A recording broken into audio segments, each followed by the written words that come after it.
Українці, українки. Ukrainians, all our defenders, I'm sure you've seen how effective the weapons provided by the partners are, especially modern MLRS. The name HIMARS has become almost native to our people, just like Javelin or NLAW, like Stuhna or Neptune earlier.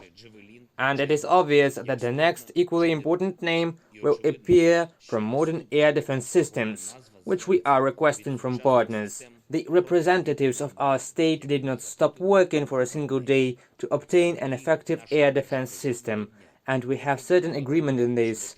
There is certain success that allows us to destroy part of the missiles, but a completely different speed and scale of protection is required. But everything depends, unfortunately, not on us, but on political decisions that can be made in key capitals.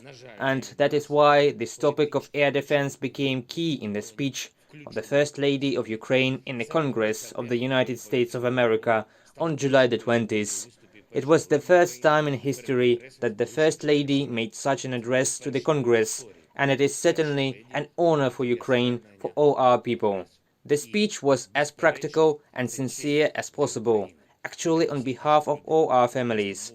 Olena spoke about the victims of Russian terror and about the real opportunity for our American friends to help us stop this terror. This can be our joint victory of the Ukrainian and American nations. I am hopeful that the answers to our requests will be provided shortly. Russian terror must lose.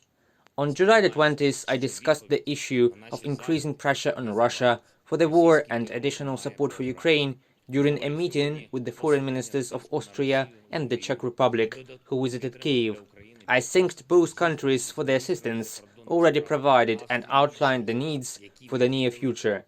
The Czech Republic holds the presidency of the Council of the European Union, and it is therefore important that the Czech leadership retains all available power.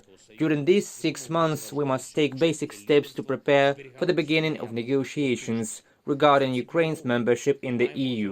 I also spoke with the President of the European Council, Charles Michel. Financial support for Ukraine is among the main topics. We are preparing for the next Ukraine-EU summit, as well as for the institutional strengthening of our state on the path to the European Union. Soon there may be important news in this regard. We are preparing some historic decisions for our participation in the life of a united Europe. The 7th sanction package of the European Union is in the final stage of approval. Its elements have already been announced, including a ban on the import of Russian gold.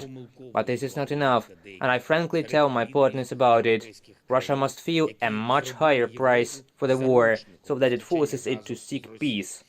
And now it is worth looking at what is happening on the European energy market. We see how erroneous the policy of some old leaders of European countries who made Europe hostage to get supplies from Russia was. And while the EU does not dare include gas in the sanctions package, Russia uses gas for its own sanctions against every European family, literally hitting the family budgets of Europeans with pressure on the energy markets. Ukraine has always said that Russia cannot be considered a reliable supplier of gas. And if our position had been listened to earlier, there would be no need now to look for emergency ways to fill the deficit that Russia is artificially creating on the European market. When we turn to our partners with this or that request, with this or that advice or demand, it is based on the experience of Ukraine, on what we have already experienced. Russia is testing in Ukraine everything that can be used against other European countries. It started with gas wars and ended with a full-scale invasion, missile terror and burned cities in Ukraine. And so that this does not happen to anyone else, we must ensure a tangible joint victory over Russia in Ukraine. The sooner this is done, the less damage and suffering will be experienced by all European families, all European countries. Therefore, after the approval of the 7th package of sanctions, it will be necessary to immediately start working on the 8th. Therefore, it is necessary to increase the supply of modern weapons to Ukraine to provide our state with effective air defense. We will do everything so that our partners have this understanding and for it to never weaken.